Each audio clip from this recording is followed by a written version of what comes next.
राजधानी भोपाल से एक और बड़ी खबर सामने आ रही है, जहां दिल्ली में बीजेपी के दिग्गज नेताओं की बैठक, जहां विधानसभा चुनाव को लेकर रणनीति बनाई जा रही है। साथ ही आपको बता दें कि विधानसभा वार्ड अलग अलग कैटेगरी बनाई गई है, जहां सीटों के लिए सी और डी कैटेगरी बनाई गई है।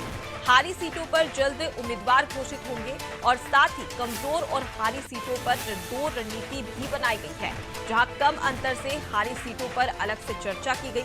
साथ ही 27 सीटों पर 1000 हार जीत का फैसला था, जहां पर उम्मीदवारों के नाम पर भी बैठक में मंथन हुआ। आपको बता दें कि इंटरनल रिपोर्ट में 30 सीटें काफी कमजोर है। साथ ही पिछली बार 102 सीटों पर ही चर्चा जो बीजेपी है वो हारी थी, उन पर अब चर्चा की जा रही है।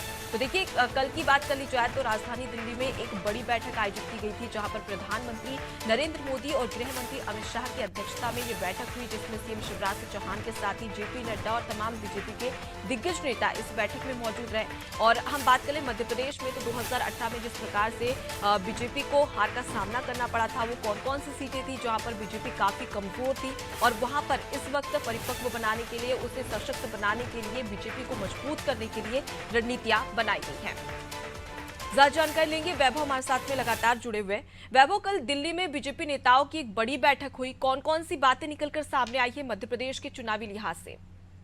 अनुपमा, कल दिल्ली में बैठक हुई। 5 राज्यों के जो विधानसभा चुनाव होने हैं उसे लेकर ये बैठक हुई। इसमें केंद्रीय गृह मंत्री अमित शाह, इसके साथ ही जेपी नड्डा प्रमुख रूप से उपस्थित रहे। मध्य प्रदेश से 4 नेता पहुंचे थे। मुख्यमंत्री शिवराज सिंह चौहान, प्रदेश अध्यक्ष बी डी शर्मा, संगठन महामंत्री हितानंद, इसके साथ ही अश्विनी वैष्णव, भूपेन्द्र यादव पहले से ही दिल्ली में मौजूद थे। फग्गन सिंह कुलस्ते भी इस बैठक में मौजूद रहे। नरेंद्र सिंह तोमर भी इस बैठक में मौजूद रहे।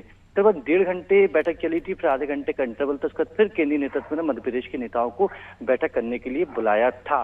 इस बैठक में इस बात का फैसला लिया गया कि जो 30 से ज्यादा सीट हैं जिस पर बीजेपी लगातार हारती जा रही है, तो ऐसी सीटों पर समीकरण बदलने की जरूरत है। इसके साथ ही बहुत सी सीटें ऐसी भी हैं जहां पर जो हार जीत का मार्जिन है जो 1000 से कम रहता है, इन सीटों पर भी काम करने की जरूरत है। हम भोपाल जिले की बात कर लें, भोपाल जिले की 2 सीटें हैं, मध्य विधानसभा, उत्तर विधानसभा, जिस पर बीजेपी लंबे समय से हार रही है।